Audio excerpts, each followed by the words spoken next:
This just in, you are looking at obviously a very disturbing live shot there. That is the World Trade Center, and we have unconfirmed reports this morning that a plane has crashed into one of the towers of the World Trade Center. The CNN Center right now is just beginning to work on this story, obviously calling our sources and trying to figure out exactly what happened, but clearly something relatively devastating happening this morning there. Also, another decision by the FAA, the Federal Aviation Administration, no planes are going to be allowed to take off from any airport in this entire country.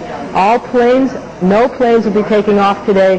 They have made a decision to stop all air traffic control, all air traffic. Marsha, we got to interrupt you. We just saw live from Chopper 2 yet another explosion.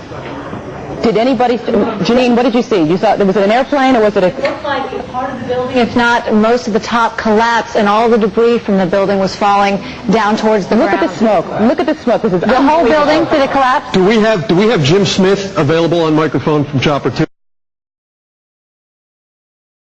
One of the worst earthquakes ever in Japanese history. It's a 7 on the Japanese seismic scale of 0 to 7. That is the same size earthquake as the one that hit the Great Hanshin area back in 1995. Fires breaking out, as you can see, live coverage in the Sendai area, Miyagi Prefecture, north of Japan.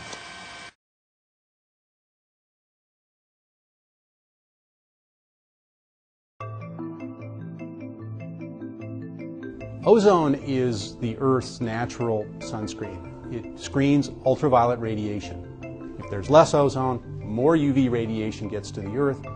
If there's more ozone, less UV radiation gets to the Earth's surface.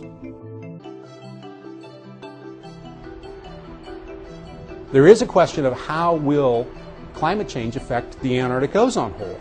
And in fact, there's some questions about whether as it gets colder, you can make the ozone hole last longer.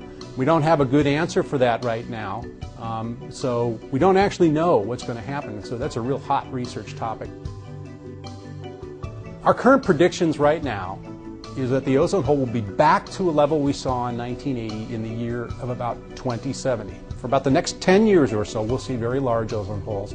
And then after about 2017, 2018 in there, they'll start getting smaller and smaller and smaller. And by 2070, should be back to a 1980 level.